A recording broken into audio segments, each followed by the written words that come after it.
Fellow Falcoholics, what is up? Welcome to episode 360 of the Falcoholic Live presented by FanDuel. I am your host, Kevin Knight, joined by my co-host Adnan Ikic, back for another edition here, back on Wednesday. Finally, Adnan, we were talking before the show. It's been a minute since we've had just a traditional Wednesday show. So happy to be back here at our usual scheduled time.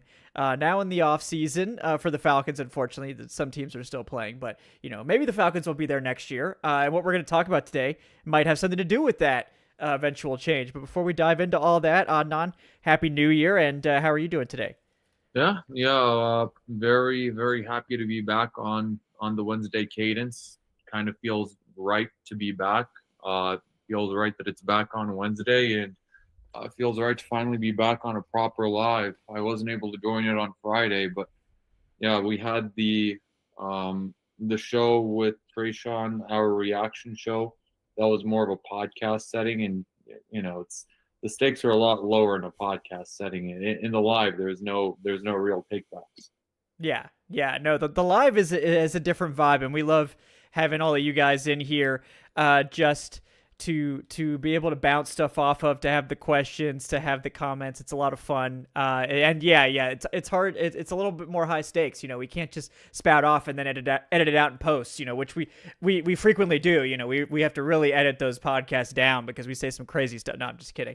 We'll save that for the Patreon pod. We're just going to spout off for 45 minutes. Save that for the dead zone. But as you guys may be aware, the Falcons have a new head honcho, and that is Matt Ryan, who has taken over as president of football operations. Quite a change at the top. Rich McKay officially shuffled out of the organization entirely. So at this point, maybe he actually isn't going to be. I don't know. Do you believe it or not? Look, man, at this point, they've given me no reason to trust them fully. They've done everything to sort of showcase that Rich McKay isn't there anymore. But there's just a part of me that thinks he has some office in the corner somewhere. Maybe it's a broom closet, but it's something where Rich McKay is just still delivering orders. I just can't believe that he's just gone entirely. But, maybe it's just my PTSD. It could be that. And it seems like that's the case, at least. We'll see how it plays out over the course of the season. But for now, Matt Ryan's in charge. He's going to be leading the charge and taking a closer look at these head coach and general manager candidates. The Falcons have gone all in on looking at a bunch of different head coaches this week. Probably will continue to do so over the next week or two. And we're going to get into that tonight, ranking our top head coach candidates now that we have a more or less, I think, complete list of at least who the top guys will be now that we know the status of several of the top coaches and whether they'll be fired or not. So we'll be getting into that and, of course, getting Adnan's take on the new direction under Matt Ryan and obviously taking your guys' questions throughout the show as well. So a lot to cover tonight, a lot of candidates to get to, but ultimately, I feel pretty good about the direction that the team is headed. I spent a lot of time talking about it on Tuesday Takes, but Adnan, haven't really gotten your take yet. I know you are the biggest Matt Ryan hater that I've personally met, so I know you must be really broken up about this hiring. So how do you feel now that it's official that Matt Ryan is the president of football operations? Yeah, if we keep up this whole bit that I hate Matt Ryan, people are actually gonna start thinking it. Matt Ryan's gonna just hear this and then turn off the podcast and be like, "Oh, these guys, we can't do this." Yeah, I've had people that have tweeted me asking me why I legitimately hate Matt Ryan. And I'm like, where are you getting this from? In all seriousness, when it comes to this position, I think I kind of have a different sort of feel about it than most people, because don't get me wrong, I think it is a position of actual power. So it's not like a symbolic figurehead position. Matt Ryan is essentially, let's call it the new Rich McKay. He's the overseer, the one that needs to sign off on everything. But I don't think Matt Ryan, outside of course, he has his hand in the head coaching and GM searches. I think after the Falcons do bring in a GM and a head coach, I think Matt Ryan's sort of impact is going to be rather minimal, at least for the first few years. Because you heard it in the press conference. Matt Ryan has said that he's going to let the GM be the GM. He'll let the head coach be the head coach, which is the proper approach. I think it's what we've been wanting to see this franchise do for a long time. But remember, Matt Ryan has no executive experience. He was a wonderful quarterback. He was great on CBS, but he has never had any role at all in a front office, in an executive leadership role. And now he's all of a sudden sort of the president of this, Fortune 500 company, which is an NFL franchise. So I don't think that we'll really see that sort of John Elway type impact for Matt Ryan, at least not at first. I think at first they're going to surround him or try to surround him by the proper people. And essentially, I do think these first few years of Matt Ryan in this role will just sort of be him taking everything in. Obviously, he'll have his sign off.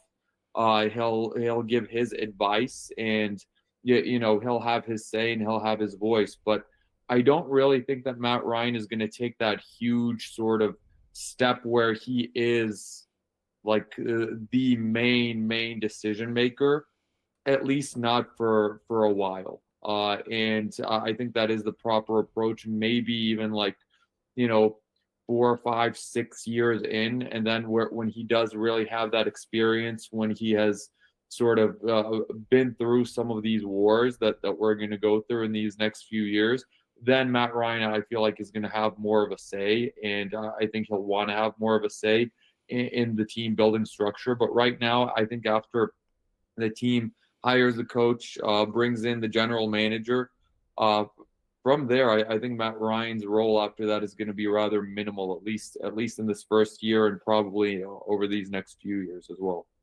Yeah, I agree with you there. I think he's going to take more of a high level role and kind of not try to interfere too much, at least not until he kind of gets his feet wet a little bit. But I think really what Blank wanted was just someone else to kind of direct the search and to really kind of put his stamp on things. And I think Blank was looking for someone that he could trust, because I think this is really an admission by Blank that he kind of maybe lost the plot a little bit on hiring head coaches and maybe wasn't making the best decisions for whatever reason. So we wanted to get someone else in here to get a different perspective. And I think that's what Matt Ryan's going to provide. And I think, I'm interested to see what his preferences are, what he takes away from these various coaching candidates that we're going to get to here in just a little bit. But, at this point, I can't really imagine it being any worse than what we've seen, and I'm curious to know what his ideas are. I mean, this is a player who's been around quite a few different coaches, quite a few different styles, and has ultimately been around a lot of success and a lot of failure. So, I mean, I think he has a good idea of what he's looking for, and whether that will be good or bad or result in immediate good things or bad things or what have you. That's hard to say. We're not really sure what we're going to get out of Matt Ryan, but I do think we're going to get a fresh perspective, and it does sound like their main thing is that they want everyone to have a unified vision. So we can only hope that this unified vision that Matt is bringing in is a good one, and everyone can get on the same page with it. So I'm excited. Say the one thing Matt Ryan has going for him here is, think about you starting a new job, completely new high-profile position, and the person before you was awful. I mean, the past 5 years, the budget has been awful. The company has been hemorrhaging funds. The executives are seeing it. The CEO is seeing it, and it's just been a travesty. You don't really need to do much to impress people. The bar is already so low. If you just do slightly better than the last person, you're going to look golden. And if you do just a moderately good job, everyone is going to hail you as a savior. And I think Matt Ryan really Matt Ryan, who already has the love and support of this entire fan base, probably no more beloved figure when it comes to the Atlanta Falcons right now than Matt Ryan. All he has to do, like everyone is rooting for him, and everyone wants him to succeed and wants to support him. So, like if the Falcons make the playoffs in these next couple of years, Matt Ryan is going to be lauded as a folk hero. Yeah, I agree with you. And I mean, he's going to get the benefit of the doubt, like you said. And it's,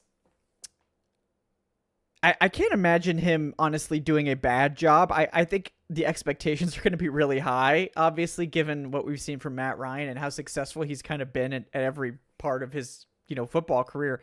I would urge patience and that it may not immediately like work, but I also think he's not going to like insert himself to such a degree that like we're going to be blaming Matt Ryan for things going wrong specifically, because I feel like we talked about at the top, like he's going to sort of install the vision and install the people to fulfill that vision. But after that, I think he's kind of just going to be a fly on the wall a little bit and kind of watch these guys work, see how they go through their various processes, see how they achieve the goals that they've set out to do. And ultimately it will be up to Matt Ryan, I think, to decide like if the goals are being met, who needs to be held accountable. He's kind of that additional person in the room that maybe wasn't there before. But I'm curious to see how it works out. And I really do think that Ryan's gonna do a good job, and this will be a positive change for the organization. I just don't know how quickly the results will show, but I think this could be a franchise changing move. This could change the trajectory of the Atlanta Falcons for the future. I mean, this is that type of move. I mean, we're talking about the highest level executive that you have, so it could be something that we look back on as this was the day that things changed, like that this franchise changed course in a good way.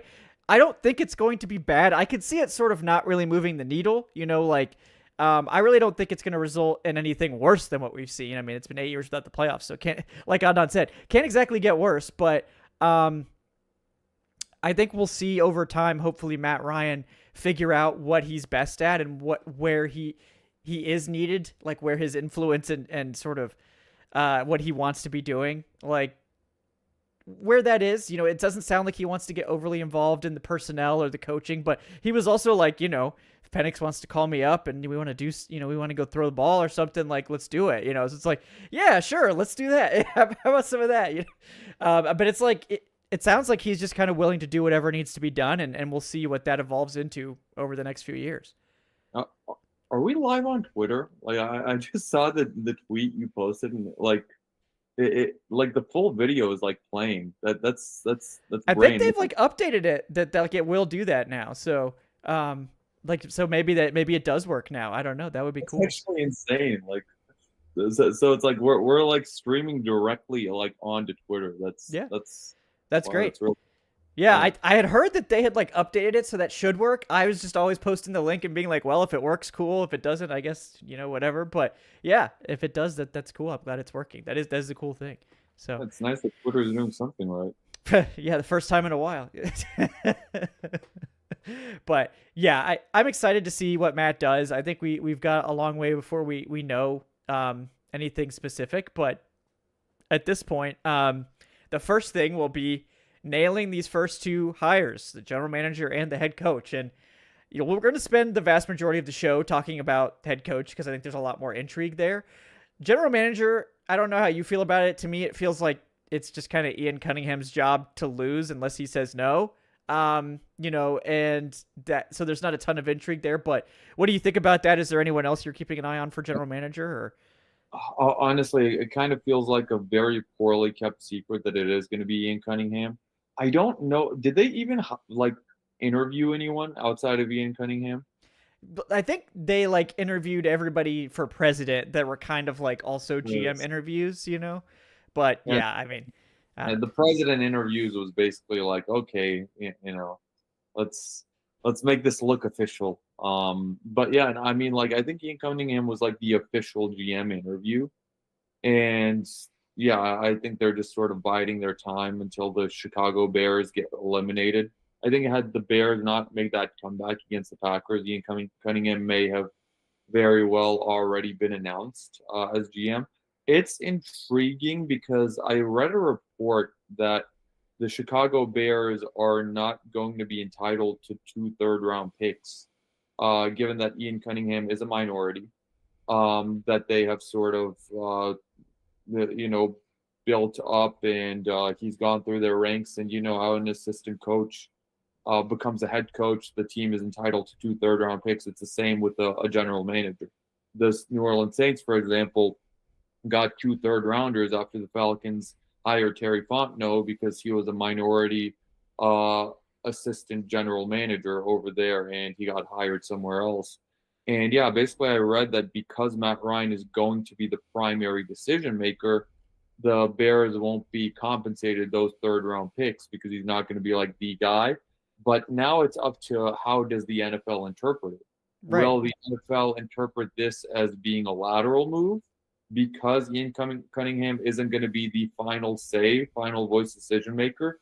Or will this be looked at as a promotion because he will technically have the status of an official general manager with the Falcons? And that matters a lot because if this is not looked at as a promotion, the Bears can block it. Whereas if it is a promotion, the Bears have no say in blocking it. So I'm very curious to see what the mechanisms of that are. Yeah. I don't know, but that could play a very, very large part in this process, to where maybe the Falcons really want Ian Cunningham, but because it's not a technical promotion, Ryan Poles and the Bears can just block the Falcons from doing it, which the Falcons, for an example, they blocked Jeff Ulbrich from interviewing with the Dallas Cowboys for their defensive coordinator position. Zach Robinson, meanwhile, is free to interview wherever he'd like. We just got the Rappaport report a couple minutes ago that he will be interviewing with the Lions. So Zach, don't let the door hit you on the way out. Jeff, though, you know, we may still have some plans for you. So I'm curious. I'm sure they have a plan B, but I do want to see if they will interview some more candidates, just to have someone to sort of pivot over toward. Mhm. Yeah, I mean, I'm curious how the NFL will look at it. You know, I think there's probably going to need to be some additional like rule changes put into place here because, you know, it is obviously a promotion, whereas he's going from an assistant GM to like a full GM.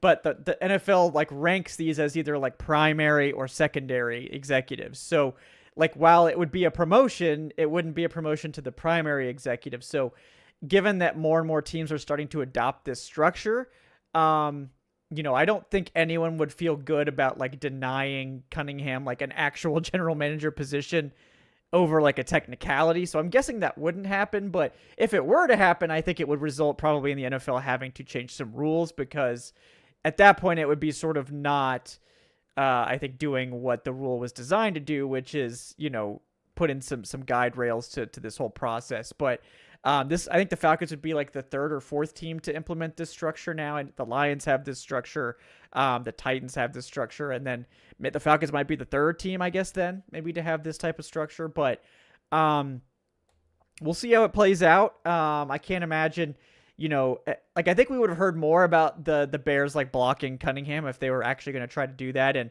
teams usually don't do that because it's like, you know, sometimes even if it's a lateral move, we'll see guys that are like offensive coordinators under like someone who calls the plays, being given opportunities to go call plays elsewhere, because it's like, well, you know, that is really a promotion. Now you're getting to be the play call, that sort of thing. But I'm curious to see how it plays out. And that's a good point that we'll see, you know, if there are any technicalities or other things we haven't considered. But given how it's played out so far, to me, I don't foresee any issues happening there. But I do think it wouldn't be fair either. Like, I think the Bears should be entitled to their third round picks too. But, you know, it is a promotion. But yeah, maybe we might see the rules updated, also, I guess. But, that is certainly I worth. don't see why more teams wouldn't just like, you know, create it sort of feels like a loophole, but I won't lie. I don't care about the Bears. I don't care about them getting 2 third-round picks. It's hurts another NFC team. So be it. Like, let's roll. But yeah, I do think that the NFL, if the Bears are not entitled to their compensation here, which it seems like they will not be, I do think the NFL should look into sort of patching that loophole a little bit. Even, it sucks for the Bears because they're the team that sort of has to fall on the sword to reveal that the loophole is there. But so sometimes when you're the first one through the wall, you are going to get a bit bloody, which seems to be the case here. So hopefully the NFL does sort of look into that moving forward if they do continue on with that. But yeah, I mean, someone in the chat made a good point. Like, low key, shouldn't the Falcons be the ones that should be getting some draft compensation because they're the ones that are making the hire? Like, I don't know. I kind of feel like that would encourage teams to sort of look at these minority candidates way more than how the rule is in place right now. Right. And then, I mean, I could see it both ways. I could see you splitting the comp picks, like, because I think they were trying to give them to teams that were developing like minority coaches and front office staff. And then if those guys got bigger jobs, then it was like, oh yeah, well, thank you for doing this. Here's your pick. But I think like what you're saying might also make sense where maybe the team that developed them gets a pick and then the team hiring them also gets a pick as part of the encouragement. But they got to do something because as we all know, the Rooney Rule doesn't really accomplish anything. It's kind of just lip service at this point. And it's like, it's better than absolutely nothing, but it's only like a hair above absolutely nothing. So I'm willing to discuss anything that would be helpful. But, and Corey, you are correct. That quote was from Moneyball. Yeah. Very nice. Love Moneyball. Always got time to work in excellent quotes to the show. But yeah, I think it's about that time to start looking at these head coaching candidates. And what do you want to do? Do you want to do top 5s, top 3s? I don't know how deep down the rankings you want to go, or maybe you just want to talk about some guys off the cuff. But we can. I don't know if we have, because I think we'll be going really in depth on this, or what will be maybe we go top 3 and then we have time. We expand it out into a top 5. Yeah, maybe we could talk about some of our like first guys out, like seating style. Right. Yeah. But well, I spent some time talking about my guys with Trayshawn yesterday. So why don't you kick us off? Do you want to start at number 1 or number 3? Let's go with number. Let's go cumulatively. It's not we're not making a countdown where the viewers are just like the hype, yeah. To like say, next time on Dragon Ball Z, let's go. Absolutely, let's go number 3 now, and then next week we'll talk about. Then we do 2. Yeah. and we'll have a nice little like a preview, like a whole preview show where it if we're going 1 through 3, my number 1, look, I get it. I know that there's some experienced guys out there, but the allure of the unknown has grasped me as it has many people. And right now, the unknown hot new commodity out there is Clint Kubiak, the offensive coordinator of the Seattle Seahawks. And I get it. I get because Matt Ryan is a first-time decision maker. If they do hire Ian Cunningham, he's going to be a first-time general manager. I think whatever GM they bring on will probably be a first-time GM, unless they want to tap Thomas Dimitroff and bring him back over as a GM. But I'm kidding, by the way. I'm not endorsing that at all. But basically, I understand if they have some apprehension with going with the first-time head coach as well. And I know if they do want I fully understand if they want to get one of these guys who has more experience. But I don't know, Clint Kubiak, he's the shiny new toy in the NFL. And it's what if he is the next guy? Like, what if he is that next Shanahan? What if he is that next Sean McVay? Because all of these former head coaches, they're no longer head coaches for a reason. They have flamed out one way or another somewhere. Some of them we do know what their ceilings are. Whereas with Clint Kubiak, the ceiling could be, the ceiling could be the highest possible among all head coaching candidates, whereas the floor could also be lower than anyone else's. But yeah, basically, well, we know the story. He has been an offensive coordinator at 3 different stops: Minnesota, New Orleans, and most recently with the Seattle Seahawks, whom his offense has helped into the number 1 seed, of an unlikely number 1 seed this season. Looking at preseason projections, he has worked in offense with Sam Darnold. I know Sam Darnold's had a good couple of years, but I'm still not a Sam Darnold believer, man. I was sort of hating on him all of last season, and then he sort of proved me right in the playoffs. We'll see what he does in the playoffs this year. But with Sam Darnold, with that Seattle Seahawks offense, he has developed Jackson Smith and Jigba into one of the best wide receivers in the NFL. And the Seattle Seahawks averaged 28.4 points per game this year, which is 3rd in the NFL. The top 2 scoring teams are the 2 teams with the proverbial MVP frontrunners, the Los Angeles Rams with Matthew Stafford, the New England Patriots with Drake May, and then right after him are the Bills and Lions with Josh Allen, and then the Lions are that team that had a great offense already last season. And you have Seattle, who is in the midst of that elite company with Sam Darnold, whom I think is a tier below all of the quarterbacks that are employed by those teams. And yeah, basically, I think Clint Kubiak, he's next. His team, he has put in the work. He has been an OC, not just 1 year. It's his 3rd year calling plays, because when he was with Minnesota, he was Mike Zimmer's OC, and Mike Zimmer's OC called all of the offensive plays. That was back in 2021. He has had some experience with Kyle Shanahan as the pass game coordinator with the 49ers. I think I'm trying to get my timelines correct. I do think he was there with the Broncos with Sean Payton in 2022. Was Sean Payton with the Broncos in 2022, or was it the guy before him?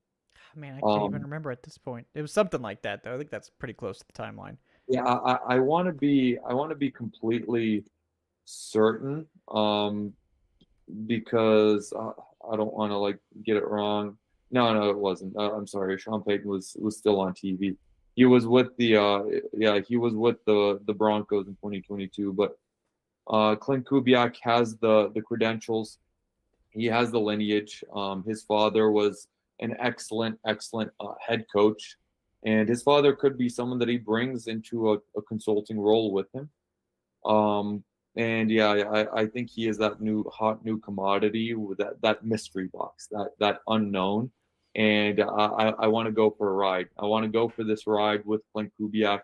He's my number 1. I would love it if the day after Seattle flames out of the playoffs, or the day after they win the Super Bowl, for the Falcons to sort of make that hire. He's already interviewed with the team during the bye week. It seems like the interest may be mutual. So that right now is my number 1. Yeah, no, I've been on the Kubiak train for a long time, and I definitely really like him. He will be my number 2 at this point, and I could easily have him 1. I think it's very close for me, and I am really into Kubiak. I think he's a great candidate. I think he's, and I know someone mentioned it. It's like, oh, he's very similar to Arthur Smith. Not really. I mean, he's similar in the fact that he's a young coordinator with only a few years of play calling under his belt. But offensively, they don't really run a similar offense. Arthur Smith's offense was always very simple in the passing game. It was just very effective. And the problem was he just never really built it out beyond that. He had some concepts that worked really well, and he just never really grew his passing tree beyond that. Kubiak's passing game is a lot more advanced. I would say the concepts are a lot better and more interesting than what we saw from Arthur Smith. In fact, I would say like Kubiak's struggles have been more with the run game. Now, I think a lot of that has to do with the Seattle offensive line more than anything, but I do think that Kubiak's offense is absolutely a perfect fit for what Atlanta has personnel wise. I think everyone here would really benefit from it, and I'm all in. I would be very, very happy with Clint Kubiak. He's one of, I think, 2 guys right now that I would be absolutely ecstatic to hire. So I won't quibble with anyone that has Kubiak at the top of their list. And it may be that the Falcons do too. I've heard from multiple people that, Kubiak is a bigger candidate than I think a lot of people initially expected, that he is a serious candidate for the Atlanta job. The Falcons are very interested.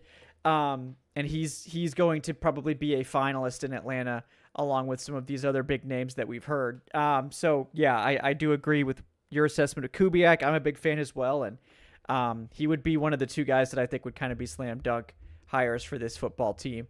So going to number 1 for me, because it's a different number 1 than yours, is the controversial one. Cause I know we've already seen it in the chat.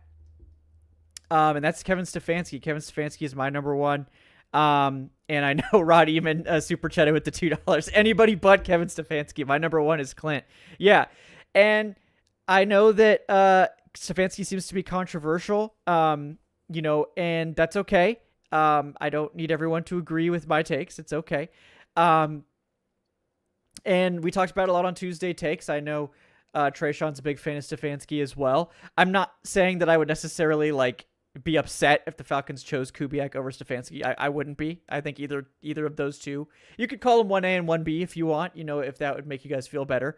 But the fact of the matter is the Browns have made the playoffs twice in the last 40 years, 45 years, something like that, or 35 years. Twice, 2 of those appearances were Kevin Stefanski in the last 5 seasons. So when you're coaching the Cleveland Browns, there's so much uphill that you have to do. We talked about the players having to push a boulder uphill to get around the Falcons coaching staff. Stefanski had to push a boulder uphill to get around the Browns ownership and general manager and just the general malaise that surrounds that football team. And there's a reason he was named Coach of the Year twice, because everyone recognizes just how improbable it is to squeeze playoff seasons out of Cleveland. It just doesn't happen much at all.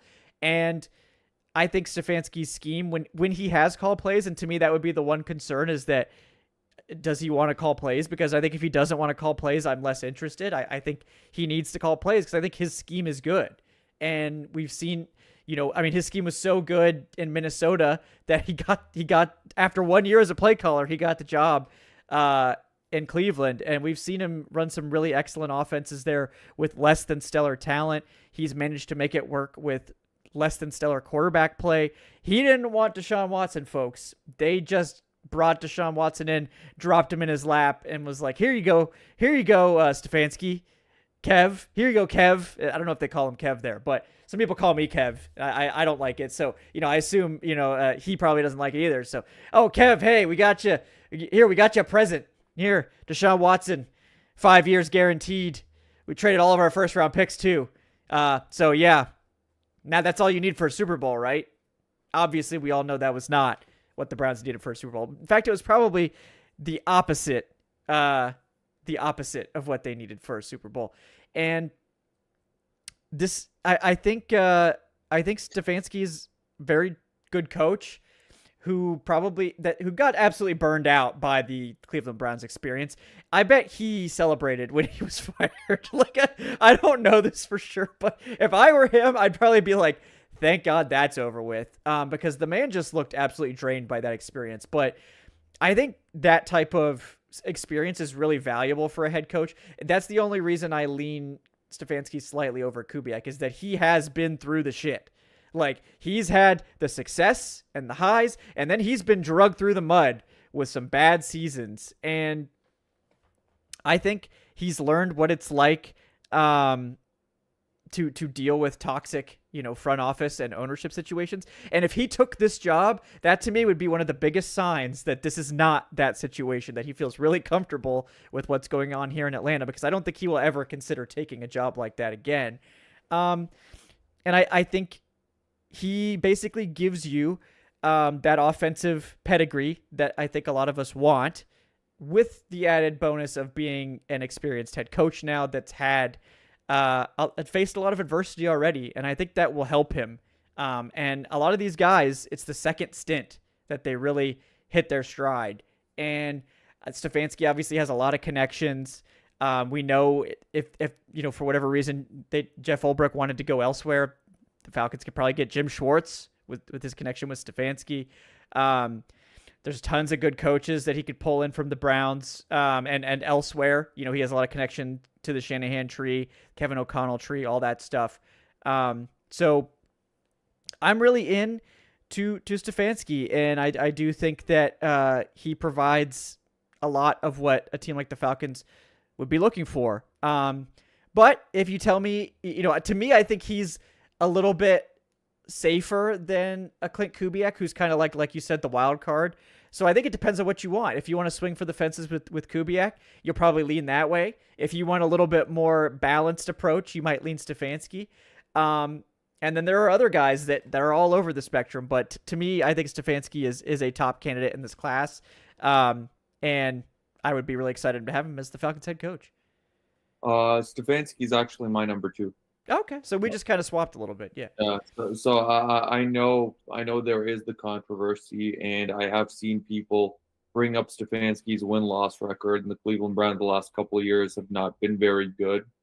But to me, I throw everything out from the Deshaun Watson signing and on.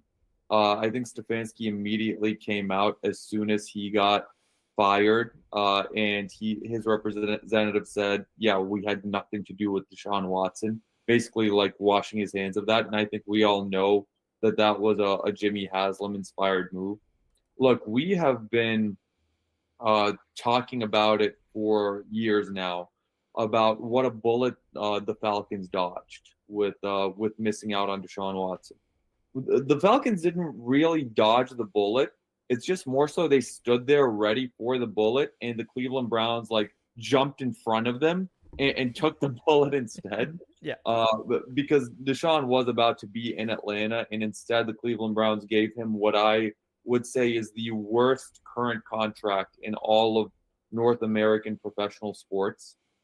Maybe there's a soccer contract out there somewhere that's worse, but in all 4 major North American sports leagues right now, I do not know if there is a single contract that is worse than the fully guaranteed record signing that Deshaun Watson signed. It got to the point where, let's be honest, all 32 NFL owners got together, and I don't want to say on air that they officially colluded to make sure that doesn't happen again, but let's read the tea leaves here a little bit.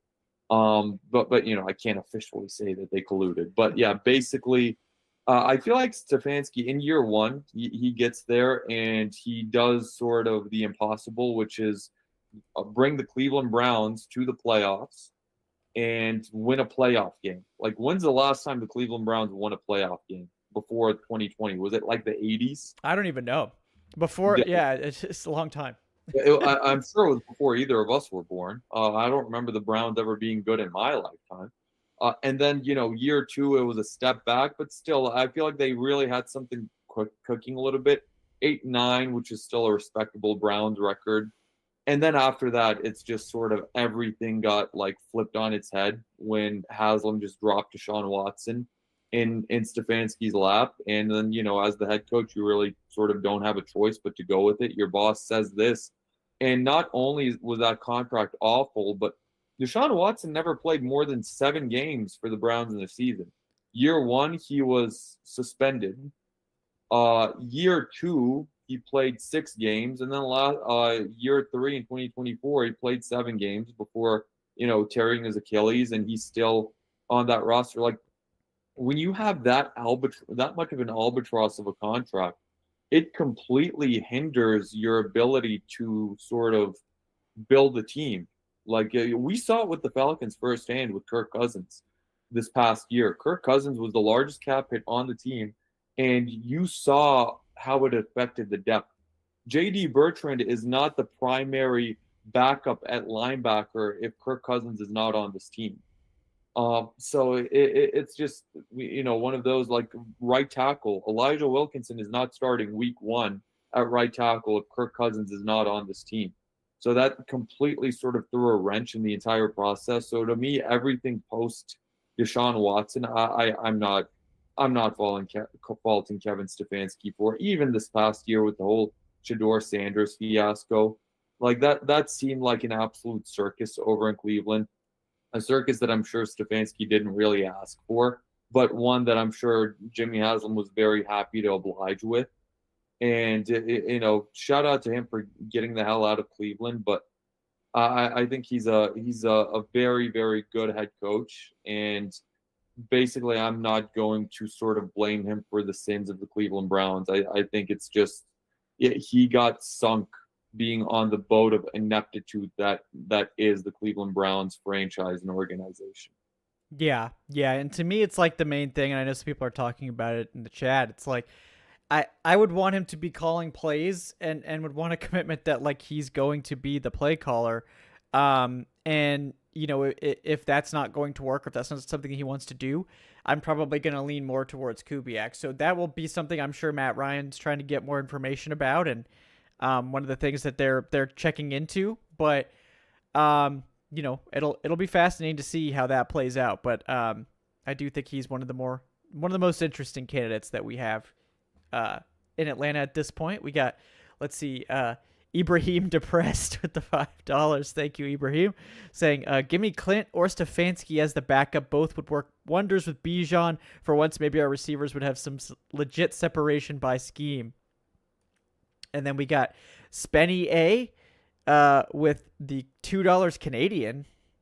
That must be what the A is from. It makes sense now. I get it. Coach of the year twice with the Browns. Yeah, I mean, that is kind of a miraculous situation there. But yeah, we covered both of our 1s and 2s actually with the first one. So who's your number 3, Adnan? Well, I feel like this is where we'll disagree, and I feel like this is one where a lot of people may disagree with me for, just because it's not a sexy hire, it's not a sexy candidate, but I really like Mike McCarthy. Mike McCarthy is someone who is going to be the adult in the room. Well, one thing that this franchise, I think, really, really needs desperately is a change of culture. The last 8 years for the Atlanta Falcons have had this culture of losing. Basically, going back to the Super Bowl with that next season being, a blip where they bounce back a little bit. But honestly, this franchise has been a loser franchise over the last, if you expedite it, they've had two winning seasons since 2012, which is back when Matt Ryan was still a young man, and now Matt Ryan has played out the rest of his career, gone into broadcasting, and is now in an executive role, all while the Falcons have continued to lose. To me, Mike McCarthy is not going to be that guy who's going to come in and maybe win you the Super Bowl. But he's going to be the guy that is going to bring you on that ride close to where you need to get to be able to compete for a Super Bowl. Right now, I know that Mike McCarthy is someone who there is this stigma around Mike McCarthy that he's someone that can't get over the hump. And I get that. He did win a Super Bowl back in 2010. But all of his teams have been very known for flaming out. Flamed out in the NFC Championship, never made it back to that Super Bowl. With Dallas 3 times, he's 2 times he's got knocked out in the wild card, once in the divisional round. He's very good at getting to the playoffs. He's not very good at really getting over the hump. But for the Atlanta Falcons are miles away from the hump. Right now, I don't think it would be the worst thing to get you a head coach that's very good at getting to the hump. And then if he still can't get over it, maybe we look into, getting that next person that can get you over the hump. But Mike McCarthy has been a head coach for 18 years. He has made it to the playoffs in 12 of those seasons. In his latest stint with the Dallas Cowboys, 5 seasons, 3 times he's made it to the playoffs, 3 times he's won 12 games. Do you know what I would give right now just to make it to the divisional round of the playoffs? Just to sort of see the Falcons in the postseason. I feel like Mike McCarthy is that, Mike Smith-like hire, where the Falcons were in a very, very bad place post-2007. And I think the Falcons, where they are right now, is the worst place they've been in since 2007. And what do? They bring in Mike Smith, and Mike Smith sort of steered the ship in the right direction. He turned this thing around.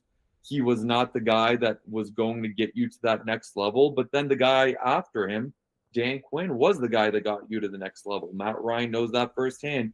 And we still look back, and I'm sure the majority of the fan base, if polled, would tell you that Mike Smith was the greatest head coach in franchise history. I certainly think that he's the greatest head coach in franchise history, even though he didn't, win you the Super Bowl. So Mike McCarthy, this would be more of a strategic hire, not a, all right, we're going to win a title in the next 2 or 3 years, but all right, he's going to change this culture. He's going to establish a winning culture, which is what he did in Green Bay, which is what he did in Dallas. And, he's someone that's going to steer you away from the iceberg. He's going to steer you into, clearer waters. And then if he still can't really get it done, then, maybe the next guy after him will. But that's sort of my reasoning with Mike McCarthy, even though he's not the sexiest hire, even though I'm sure some people will be very turned off. But I just, wherever he's gone, winning has followed. And he has, 174 wins as a head coach. I just really can't ignore that. And I think it would be an upgrade over anything the Falcons have seen in this building in a very long time. Yeah. No, I think that makes sense. Like, I think we talked about McCarthy a bit more going in before we realized that there might be like all these other coaches available, and like kind of thinking that, oh, we might have to kind of dig a little deeper. So I'm not surprised by that one. I mean, I think that getting back to consistent winning is like a necessary step for this team. So I think a guy like McCarthy could make a lot of sense to deliver that.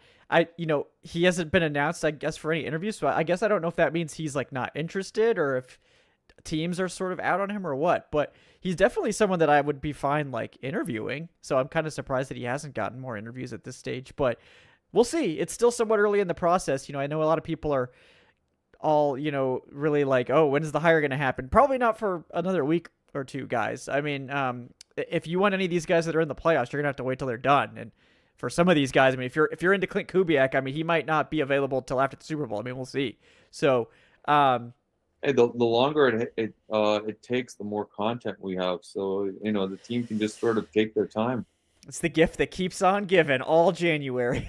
It's like January's without a head coaching search, just plummet, and January's with a head coaching search to the moon. So I wouldn't be upset if we want to drag this out a little bit longer. But that's an interesting one. Definitely not what I was expecting. So I'm glad we can get a little intrigue on here.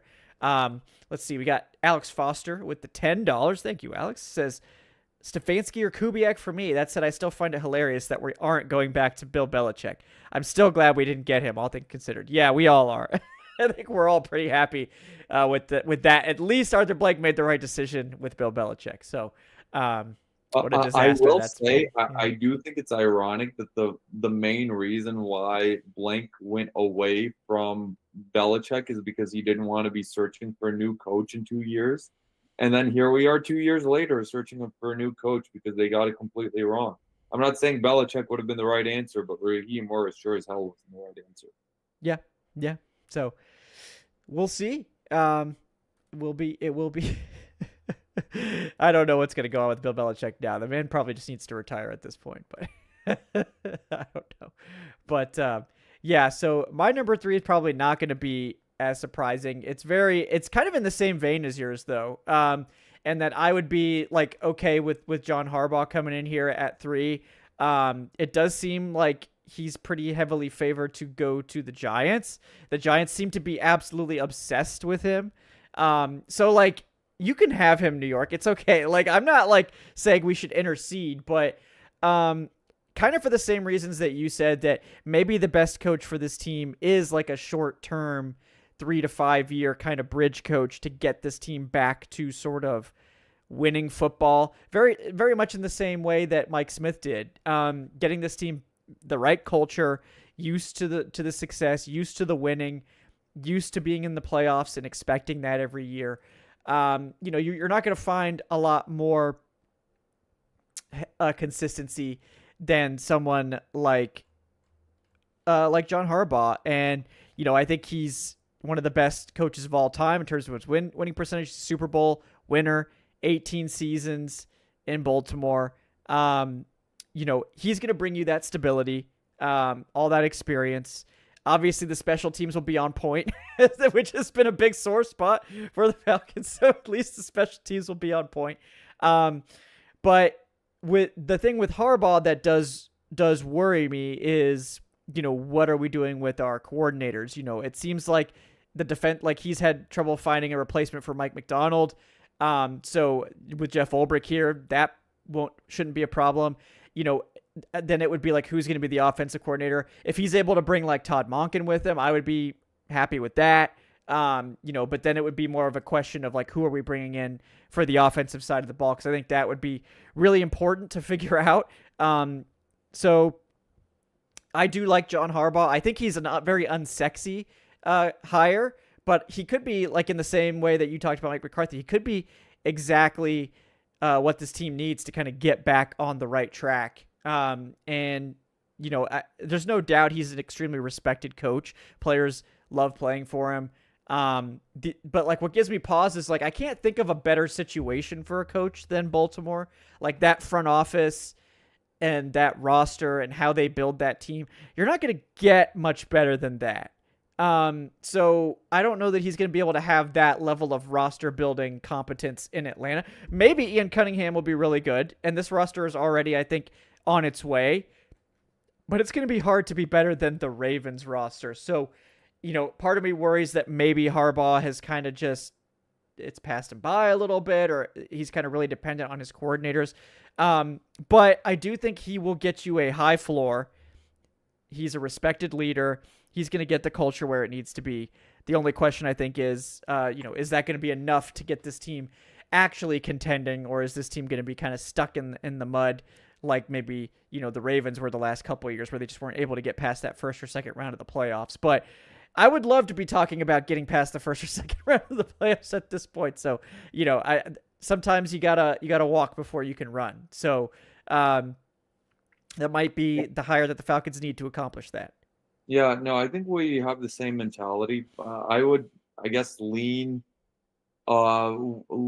McCarthy just because of the offensive play calling. Like, well, we're not worried. We wouldn't have to worry about at least that coordinator on that side of the ball. Whereas with Harbaugh, he'll go down like with the ship with his coordinators. Feels like he just did that with Baltimore. And also, I feel like Harbaugh is going to be a lot more expensive of an option. I don't know. I saw a report that said he may want like final say on his roster, in which case for me, that would be a full no. Like, yeah. I don't give that to any coach, like at all. I don't care who it is. I just don't think it's a good mix when a coach gets final say on the roster in any sport. In the NBA, in the NFL, like very rarely does that work. But we'll see what happens. Who knows what the Falcons or the Giants will sort of offer him to sway him, because it seems like New York really, really wants him. Yeah. I don't think the Falcons would be willing to give him that. And there were some reports like sort of refuting that he's not really wanting full control or any of those things. Who knows for sure. But I do think like the Giants clearly want him like really bad. Like they're trying not to let him leave the building or any of that stuff. I think Harbaugh is just too much of like a respect guy that he's like, look, I said I was going to interview with these other teams. I'm going to go do it. And like, it's okay. Like, I'm not saying that I'm not going to take this job. I just think I owe it to these other teams to, go through with the interviews. And then like, but I know the Giants are probably really worried about all the buzz that he's interested in Atlanta and all that stuff. So, I mean, maybe they'll be able to close the deal before he leaves. But again, I think if the Falcons were that interested, they would be like also being like, hey, John, make sure you come over here because we got a great offer for you. And maybe they are. Maybe that's why he hasn't signed with the Giants. But to me, it doesn't feel like the Falcons are anywhere near like as gung-ho for Harbaugh. I mean, I think they'd love to talk to him and would be happy if he wanted to coach here, but I don't know. They don't seem as sold on the whole Harbaugh thing as compared to the Giants, who seem just full on obsessed with getting Harbaugh in the building. Yeah, it's like that meme of the guy holding the chicken sandwich and he's just like squeezing it, and it's like, damn, Giants, like nobody's taking it away from you. Like, if you want them so bad, you can have them. Just eat it. Yeah. It's yeah. like, no, it's pretty wild. Yeah, they seem just head over heels like, they're trying to stop his plane on the tarmac and all. It's like, all right, like desperate much? I mean, geez, he's probably getting like freaked out. It's like, why are they like so worried that I'm like I'm getting a little concerned at this point? But I guess it's nice to be wanted, so maybe that is okay. But is there any other coaches you want to shout out before we wrap up? Like guys that you would still want to throw into the mix here as considerations? Yeah, absolutely. Like the other guys where I wouldn't be upset at all if the Falcons were to, go that way, the like first ones out. I won't lie to you. I thought Matt LaFleur was going to be, one of the candidates, but it seems like Green Bay is not letting him go. That's why we haven't talked about him, because it seems like he's going to remain the Packers head coach. I thought for sure that blown lead was going to do it for him, but I guess not. But like my first two out, Mike McDaniel, and I get the apprehension there from some people. The last couple of years haven't been very good with Miami, but he's a very innovative play caller. Nobody sort of questions his ability scheming up an offense and running an offense. That's why I'm sure everybody really wants him as their offensive coordinator at this point. But to me, I feel like Mike McDaniel got very unlucky in Miami, specifically with Tua Tagovailoa's injuries, with the concussion problems that he had, because McDaniel in his first 2 years really had Miami humming. 9-8, 11-6. They really couldn't. I mean, they lost to the Bills and the Chiefs, where, well, let's be honest, those teams completely out-talented that Miami roster, as talented as it was. But Tua was never really going to be able to go blow for blow with either Josh Allen or Pat Mahomes in the playoffs. But after that, Tua had his injuries, his concussions. He was never really the same again. And the Dolphins finished with a respectable 8 and then 7 wins the 2 years after that. But Mike McDaniel is a guy that was under that Shanahan coaching tree. He was here in Atlanta during that magical season in 2016. They sort of let him leave the building, and he was with Shanahan for another like 5 years after that. He was his OC in 2021, and then he took over that Miami job. And like I said, I think he was very unlucky. If those injuries don't really plague Tua, who knows how good Miami would have been, because they still damn near had winning records each of the last couple of years. So I definitely would not be upset at all if Mike McDaniel was given a real look. And the other guy, the only non-offensive guy that I'm going to mention, because I'm really leaning toward that offensive side of the ball, is Brian Flores. I think he's been one of the best defensive coordinators in the league these past couple of years. I mean, his work with the Vikings speaks for itself. His work with Miami, he won 10 games over there. with a team where the owner allegedly was paying him the year before to lose games and to tank.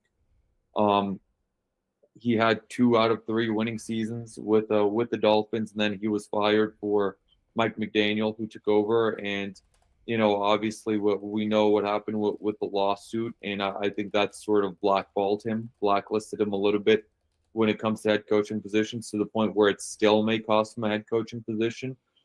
He's not one of my top 4. The 4 guys that I mentioned are in my top 4, but the Falcons interview him. If the Falcons give him a real look, I wouldn't be mad at it at all, because I think Brian Flores is a hell of a coach. I think he can do some really special things with this young defensive talent that the Falcons have right now. But I do understand the argument of, well, he will need to nail that offensive coordinator hire, and if he really nails it and the OC really jives with either Penix or whoever the Falcons bring in as the franchise quarterback, and that OC leaves, you're in that cycle of always having to find that new OC, which is something that really the Falcons had to deal with a lot during Matt Ryan's career.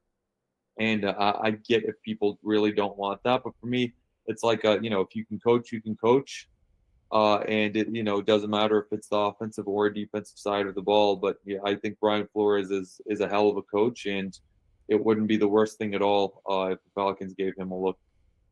Yeah, no, I think that you shouted out 2 of the guys that I was gonna mention, so I think you pretty much covered it. I mean, I think Mike McDaniel's the other one that I would consider if for whatever reason the top choices weren't there, just because I do think he's a good offensive mind, and maybe he just needs better assistants around him and needs to get out of like kind of a gross situation like what was brewing in Miami. So that one would be the other one that I would consider. So that's where I am thinking. But yeah, I agree with you on both those ones. I think they're both interesting. And yeah, we have a final question here from Spenny A. With the 2 Canadian. Is there a coaching hire that would upset you? So is there? Pierce? There's no way that's serious. I'm sorry. Like, no offense, but like, I think Antonio Pierce is really well liked, so everyone keeps bringing him in for interviews. But I don't really see him as a contender for any jobs. But that would count technically. So. Oh, people would be furious. Yeah. That hate that would be generated on Falcons Twitter would be able to power the city of Atlanta for the next year. Yeah. Yeah, Antonio Pierce, Bill Belichick. Yeah, that's a good one for sure. It's I don't know. It kind of feels like it's hard to go wrong right now. But I don't put it past the Falcons. Hopefully not with Matt Ryan helping lead this charge. If Rich McKay was still here, I'd be expecting the worst.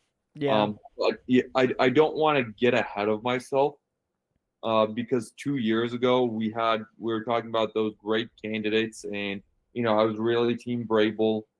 Mike McDaniel was out there. We had the Falcons interviewed him. Ben Johnson was taking interviews. Jim Harbaugh was in the building taking an interview, even though, let's be honest, he was probably leveraging the Falcons. And then out of nowhere, they hire Raheem Morris. So I would not put it past the Falcons to sort of do something stupid, because that's what they've been doing my whole life. But yeah, I feel like it's a lot tougher to get wrong this time, because it's been a very robust head coaching cycle. Yeah, it has been. And like, I guess to me, like, to be totally honest, like, I do have John Harbaugh as my number 3. I would actually be a little bit upset if they did go that route, because I'm just all in on these offensive guys, even though I think he would be a good hire.